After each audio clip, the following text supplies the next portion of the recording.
Mi nombre es Leonel Bonifacio y voy a presentar el trabajo práctico de diagnóstico grupal inicial del taller de hábitos saludables y gimnasia kinésica para personas mayores. Este trabajo se va a basar en un relevamiento de anamnesis y en la aplicación del Senior Fitness Test a un grupo de adultos mayores, con el objetivo de conocer su estado de salud y su capacidad física antes de comenzar la intervención. Antes de entrar en los datos, les voy a ir contando cómo está organizada la presentación. Primero voy a caracterizar al grupo evaluado, después voy a analizar la anamnesis, que incluye antecedentes de salud, factores de riesgo y hábitos. Luego voy a mostrar los resultados de los test funcionales, que a partir de ahí voy a plantear el diagnóstico grupal. Después la propuesta de intervención con sus objetivos, medidas de seguridad y voy a ir cerrando con una reflexión final sobre el proceso y el rol del kinesiólogo. El perfil sociodemográfico se evaluó un total de 25 personas mediante ficha de anamnesis. Como se ve en el primer gráfico, el grupo está compuesto por un 96% de mujeres y un 4% de varones. Hay un único participante varón. Esto es algo a tener en cuenta al momento de pensar estrategias de comunicación y de intervención grupal. En cuanto a la edad, el rango más frecuente es de 65 a 70 años, con casi la mitad del grupo. Le siguen los rangos de 70 y 75, 75 a 80 y una sola persona que tiene entre 80 y 85 años. Esto ubica al grupo predominante en la etapa más temprana de la tercera edad, lo cual es un dato importante porque en general implica menor deterioro funcional. Peso, talla e índice de masa corporal. Acá analizamos la composición corporal del grupo. El hallazgo más relevante es el índice de masa corporal. Un 48% del grupo presenta sobrepeso, un 28% tiene peso normal, un 20% bajo peso y hay un único caso de obesidad. Esto quiere decir que solamente alrededor de un tercio del grupo se encuentra dentro de un rango de peso considerado saludable. El sobrepeso es un factor de riesgo transversal que afecta la movilidad, el sistema cardiovascular y el metabolismo óseo, así que es un dato que vamos a tener presente a la hora de diseñar los ejercicios. En cuanto a la talla, el 76% del grupo mide entre 1,50 y 1,60 metros y en peso corporal la mayor concentración está entre 50 y 60 kilos. Convivencia y hábitos no saludables. Un dato positivo para destacar, ningún integrante del grupo fuma ni consume alcohol. Esto constituye un factor protector adicional para la salud cardiovascular y general. En cuanto a la convivencia, el 64% del grupo vive acompañado, mientras que el 36% vive solo. Si bien predomina la existencia de un red de apoyo, ese 36% que vive solo es un dato que hay que considerar como factor relevante ante eventuales caídas, ya que no cuenta con alguien cerca en el momento en que ocurra un caso no deseado. Principales antecedentes de salud. Acá vemos las patologías crónicas relevadas en la anamnesis. Las patologías cardiovasculares son ampliamente las más prevalentes, con un 46% de los registros. Le siguen la osteoporosis y osteopenia, con un 25%, y el colesterol elevado, con un 18%. También hay un porcentaje menor de diabetes y otras patologías endocrinológicas. Es importante remarcar que no se registran patologías respiratorias ni neurológicas en el grupo. Este perfil es totalmente consistente con lo que uno esperaría encontrar en una población de adultos mayores y nos da pistas sobre qué precauciones tomar. Por ejemplo, monitorear la intensidad cardiovascular del ejercicio y cuidar la carga sobre el sistema óseo. Factores de riesgos identificados. Esta diapositiva es clave para entender la seguridad del grupo. Se registraron 28 factores de riesgo sobre 25 personas, es decir, que varias personas presentan más de un factor al mismo tiempo.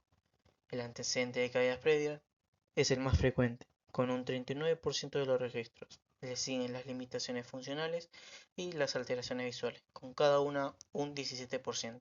Y en menor medida, el miedo a caerse, las alteraciones auditivas y los mareos. Del lado de las recomendaciones de la Organización Mundial de Salud, sugiere entre 150 y 300 minutos semanales de actividad aeróbica moderada, sumados a ejercicios de fortalecimiento y equilibrio al menos 2 veces por semana. el grupo ya tiene un 80% de personas físicamente activas, lo cual es una base favorable. Pero la acumulación de factores de riesgo muestra que igual hay una vulnerabilidad importante frente a las caídas que en el taller trabajamos para prevenirlas. Hábitos de actividad física. El 80% del grupo es físicamente activo y solo un 20% es sedentario. Es un dato notablemente positivo considerando la edad y las condiciones de salud que ya vimos, porque la actividad física actúa como factor de protector frente a la mayoría de las problemáticas identificadas. El análisis de los test funcionales. De las 25 personas evaluadas por anamnesis, fueron 12 las que le hicimos el Senior Fitness Test, que es una herramienta validada para valorar de manera objetiva la fuerza, la resistencia, la flexibilidad, la agilidad y el equilibrio dinámico en personas. Fueron 11 mujeres y un varón. Fuerza de prensión manual. Este test es un indicador de la capacidad funcional en prensión manual y del estado muscular. Se tomó como referencia 16 kilogramos en las mujeres. La mano derecha presentó mejores resultados, el 90% superó los 16 kilogramos, mientras que en la mano izquierda ese porcentaje fue de 72%. Los casos que quedaron por debajo de ese umbral son candidatos a un trabajo específico de fortalecimiento muscular. El único participante varón registró valores adecuados y por encima de lo esperados, 29 kilogramos en la mano derecha y 25 kilogramos en la izquierda, lo que indica una buena capacidad funcional de los miembros superiores. Fuerza y resistencia de miembros inferiores. Este test consiste en contar cuántas veces la persona logra sentarse y levantarse de una silla en 30 segundos. Es un indicador directo de fuerza y resistencia de piernas, muy relacionado con el riesgo de caídas.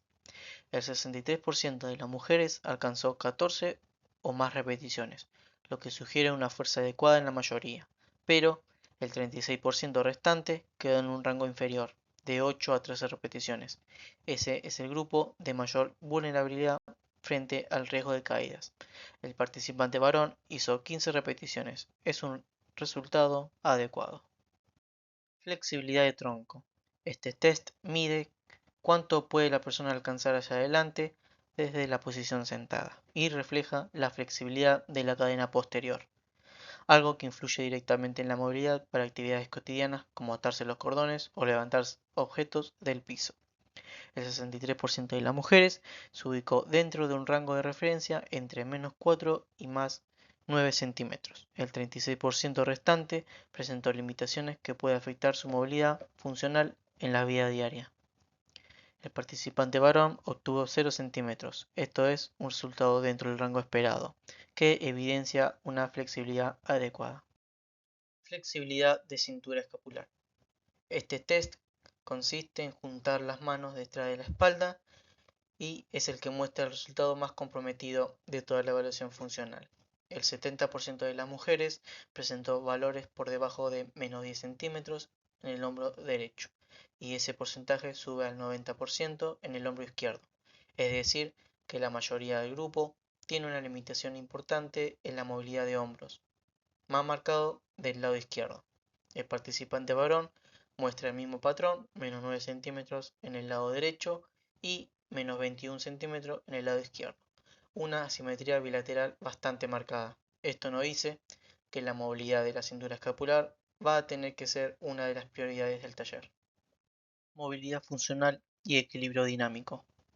Este test consiste en levantarse de la silla, caminar lo más rápido que puedas a una distancia determinada, dar la vuelta y volver a sentarse, cronometrando el tiempo. Es uno de los indicadores más directos de riesgo de caídas. El 63% de las mujeres completó la prueba entre 3 y 5 segundos, lo que refleja una buena movilidad funcional y un bajo riesgo de caídas para la mayoría del grupo evaluado. El participante varón obtuvo 4 segundos, un resultado que está por debajo del estándar de referencia para su edad, es decir, que es incluso mejor de lo esperado, mostrando muy buena capacidad de desplazamiento y agilidad.